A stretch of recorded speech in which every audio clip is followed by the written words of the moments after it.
May mga lugar sa mundo na tila iniwan na ng panahon. Mga lugar na tila walang halaga sa paningin ng karamihan.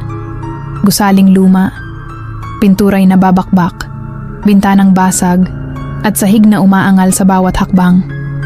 Isa na rito ang Gusaling Estrada, isang lumang apartment building sa gilid ng Maynila.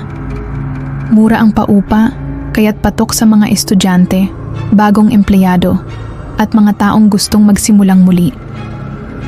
Dito lumipat si Nico, isang graphic designer na galing probinsya. Wala pa siyang isang linggo sa Maynila at ang hanap lang niya ay tahimik na lugar na matutuluyan habang inaayos ang kanyang career. Nakatipid siya sa apartment 14B, mas mura ng 30% kaysa sa ibang unit.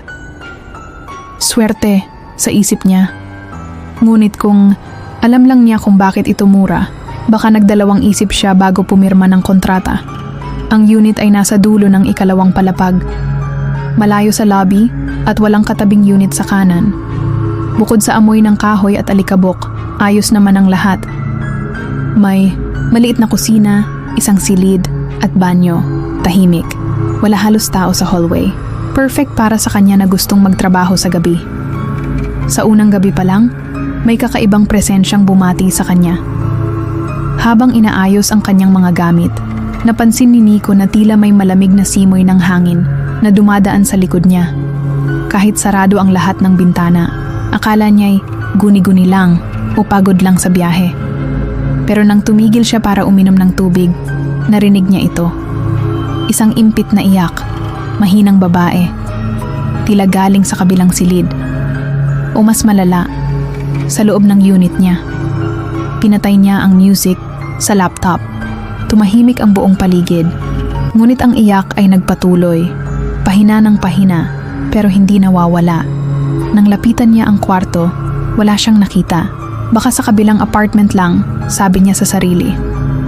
Ngunit ang tanong, may ibang tao ba sa kabilang unit? Kinabukasan, tinanong niya ang landlord. Sabi nito, walang tao sa unit sa kanan at sa kaliwa. Matagal na raw walang nangungupahan doon. Pinilit ni Nico huwag mag-isip ng masama. Marahil ay may sumabay lang na tunog mula sa labas. O baka naghalong pagod at imahinasyon. Pero sa sumunod na gabi, 3:00 AM, muling narinig ang iyak. Mas malinaw na ngayon. Mas malungkot. May halong pagsusumamo at sa pagkakataong ito, may naramdaman siyang presensya sa loob ng kwarto. Hindi siya relihiyoso. Hindi rin siya mahilig sa mga multo o kababalaghan. Pero sa gabing iyon, natigilan siya. Ang hangin ay naging malamig na parang yelo. Ang ilaw sa kisame ay pumailaw patay. At sa salamin ng aparador, sa gilid ng kanyang paningin, may aninong lumitaw, isang babae. Mahaba ang buhok, puting-puti ang balat. At kung hindi niya lang inalis agad ang tingin, makikita niya ang wala nitong mukha. Maliban sa dalawang butas na parang mata, mula saan dumadaloy ang maiitim na luha. Hindi siya makagalaw. Para siyang idinikit sa sahig. Gusto niyang sumigaw, ngunit tila kinain ng katahimikan ng kanyang tinig. Nang igalaw niya ang kanyang katawan, biglang nawala ang anino. Walang tunog, walang yabag, parang hindi totoo.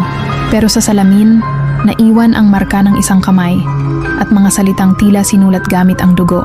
14B, hindi tapos. Doon na nagsimulang mangalap ng impormasyon si Nico. Hindi siya mapakali. Nagtanong siya sa mga kapitbahay, pero marami ang umiiwas sa tanong, lalo na pag binabanggit ang 14B. Luma na raw ang gusali. Marami nang nangyaring kwento. May nawawala, may naliligaw, may bigla na lang lumalayas sa kalagitnaan ng gabi. Sa wakas, isang matandang janitor ang bahagyang nagsalita. Ayon sa kanya, ilang taon na ang nakaraan, may isang babaeng nanirahan sa 14B. Buntis, tahimik, palaging nag-iisa, wala raw bisita, walang pamilya. Ayon sa chismis, iniwan siya ng lalaking ama ng kanyang dinadala. Isang gabi, narinig daw ng mga kapitbahay ang kanyang sigaw at iyak. Nagsusumamo. Humihingi ng tulong. Pero walang lumapit. Kinabukasan, sarado, Ang pinto. Walang sumasagot.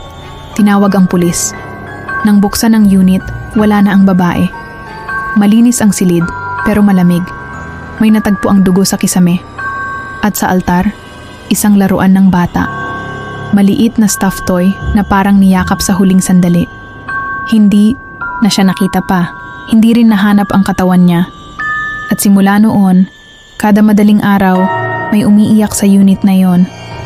At sa bawat umuupa, hindi tumatagal ng 1 linggo.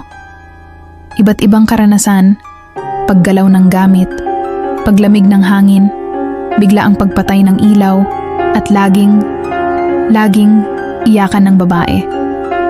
Pinaliwala ito ni Nico sa simula. Ngunit sa mga sumunod na araw, lumala ang mga pangyayari. May mga gabing nagigising siyang tila may nakatitig sa kanya mula sa kisame. Isang gabing na alimpungatan siya at nakita niyang may babaeng nakatayo sa paanan ng kanyang kama. Nakatitig sa kanya, ngunit walang mata. Sa panaginip niya, hinahawakan siya ng malamig na kamay at paulit-ulit na sinasabi ang salitang, "Nasaan ang anak ko?" Hindi na siya makatulog. Nagsindi siya ng kandila, naglagay ng asin sa paligid ng kama, nagdasal kahit hindi sanay. Ngunit parang walang silbi. Mas lalo lamang nagagalit ang presensya. Hanggang sa isang gabi, nangyari ang kinatatakutan. Niya eksaktong 3:00 ng madaling araw na putol ang kuryente. Tumigil ang orasan, tumigil ang tunog ng mundo, at sa kisame ng kanyang silid, may bumukas na parang pintuan, isang itim na siwang. Mula roon, may humila sa kanya. Nakadapa siya sa kama, pero parang may puwersang tumutulak sa kanya pataas. Pataas, pataas, napasigaw siya. Pero sa gitna ng takot, may isang imahe ang pumasok sa kanyang isipan, ang laruan sa kwento. Ang laruan ng sanggol. Agad siyang tumakbo sa kanyang mga gamit. Kinalkal ang mga lumang kahon na hindi pa niya naayos. At doon, sa pinakailalim, natagpuan niya ang isang lumang stuffed toy na hindi niya maalalang dinala niya. Parang kusa itong napadpad sa kanya. Nilagay niya ito sa altar ng kwarto. At sa sandaling iyon, tumigil ang hangin, tumigil ang iyak. Ang malamig na presensya ay nawala. At sa isang huling pagkakataon, lumitaw ang babae sa kanyang harapan. Hindi na siya galit. Hindi na siya umiiyak. Nakatingin lang siya. Walang mukha, ngunit may presensya ng kapayapaan. Dahan-dahan siyang naglaho. Parang usok sa hangin. Wala nang marka, wala nang dugo. Tanging katahimikan. Ngunit bago siya tuluyang nawala, isang bulong ang narinig ni Nico. "Huwag mong hayaang may isa pang maiwang mag-isa." Lumipas ang mga araw. Nanatili si Nico sa 14B nang ilang linggo pa bago tuluyang lumipat. Hindi na siya pinakialaman ng presensya. Tahimik na ang gabi, ngunit alam niyang hindi pa tapos ang kwento ng babae. Hindi pa natatagpuan ang kanyang katawan, at hanggang hindi siya naihahatid sa huling hantungan, ang kanyang multo ay mananatili. Hindi upang manakot, kundi upang maghintay. Hanggang ngayon, bakante pa rin ang apartment 14B tahimik. Mura. Pero kung sakaling magawi ka roon at piliing lumipat, makinig ka. Sa hangin. Sa mga pader. Sa mga salamin. Dahil baka may iyak na iyong marinig. At kung marinig mo man, huwag mo siyang iwan.